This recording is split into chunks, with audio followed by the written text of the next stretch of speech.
दोस्तों आज हम खड़े हैं उस सुल्तान की कब्र के पास जो दिल्ली सल्तनत का आखिरी रूलर था। जी हाँ दोस्तों, ये है इब्राहिम लोधी का टॉम्ब।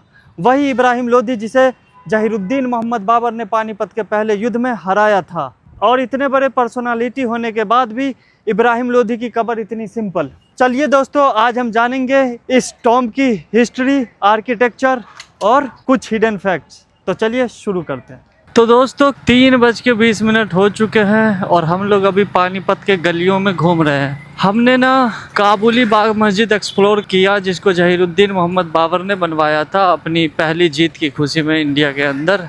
आफ्टर डैट हमने खाया खाना और खाना खाने के बाद मस्जिद में हमने नमाज़ पढ़ा, थोड़ा सा रेस्ट किया, बैठे रहे मस्जिद में। और अब हम निकले हैं इब्राहिम लोधी का टॉम्ब एक्सप्लोर करने। जी हाँ दोस्तों, ये वो जगह है जहाँ पर कभी युद्ध हुआ करता था। कभी पानीपत का पहला युद्ध, कभी दूसरा युद्ध, तो कभी तीसरा युद्ध। देख लो भैया, बिल्कुल गांव वाली वाइब है यहाँ पर, और गांव ही है ये।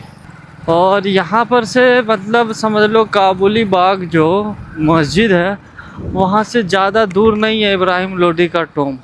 हमने जिस मस्जिद में नमाज़ पढ़ी है वहाँ से सिर्फ 1.5 किलोमीटर शो कर रहा था, है ना। तो समझिए 5 मिनट में तो हम पहुँच ही जाएंगे इब्राहिम लोधी के टॉम्ब पर। इब्राहिम लोधी का इंतकाल हुआ था, जो पहला युद्ध हुआ था पानीपत का, उसमें हो गया था इब्राहिम लोधी का इंतकाल और उनको यहीं दफनाया गया था जहाँ हम जा रहे हैं, इब्राहिम लोधी के टॉम्ब पर। और यहीं से लोधी सल्तनत का हुआ ख़ात्मा और फिर एक नई सल्तनत उभरी जिसको हम लोग बोलते हैं मुग़ल सल्तनत, द ग्रेट मुग़ल एम्पायर। वैसे देखा जाए तो यहाँ पानीपत के अंदर गलियों में भी ठीक ठाक रोड बना हुआ है।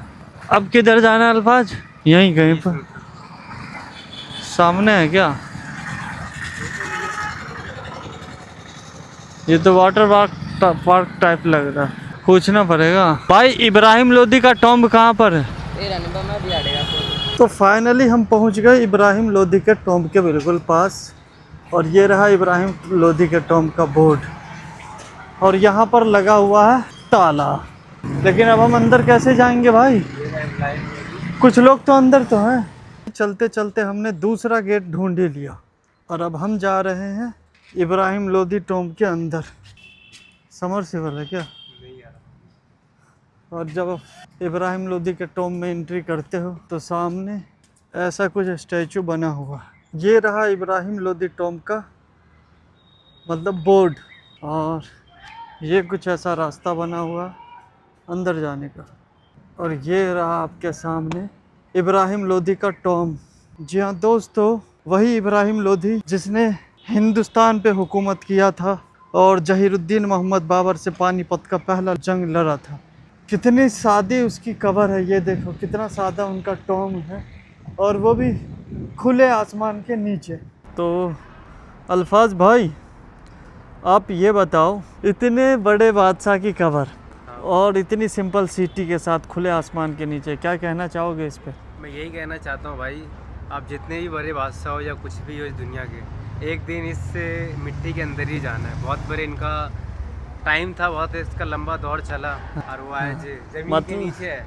मतलब आप कितनी ही बड़ी हुकूमत क्यों ना कर लें, एक दिन आपको मरना ही है, और इसी ज़मीन के अंदर दफन होना है।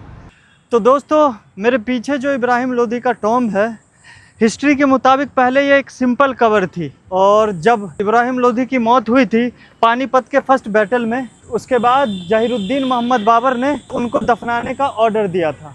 आफ्टर डैट 1866 ईस्वी में अंग्रेज़ों ने इस कब्र को थोड़ा सा फिर से रिस्टोर किया और थोड़ा सा डेवलप किया, और जब ये टॉम्ब टाइप का बनाया गया। सोचिए 500 साल पहले इसी ज़मीन पर एक ऐसी बैटल हुई जिसमें एक एम्पायर ख़त्म हुआ और दूसरा शुरू। हिस्ट्री सिर्फ किताबों में नहीं होती, हिस्ट्री उन जगहों में ज़िंदा रहती है जहां ऐसे वाक़यात हुए होते हैं, और पानीपत की मिट्टी आज भी उस हिस्ट्री को महसूस करवाती है। तो दोस्तों ये था इब्राहिम लोधी का टॉम्ब, पानीपत का कंप्लीट टूर और इस जगह की हिस्ट्री। मिलते हैं नेक्स्ट हिस्टोरिकल व्लॉग में, तब तक के लिए अल्लाह हाफिज़। कैसा लगा आपको ये पार्क? पार्क तो बहुत बढ़िया बना हुआ, पर यहाँ पर ताश खेला जाता है।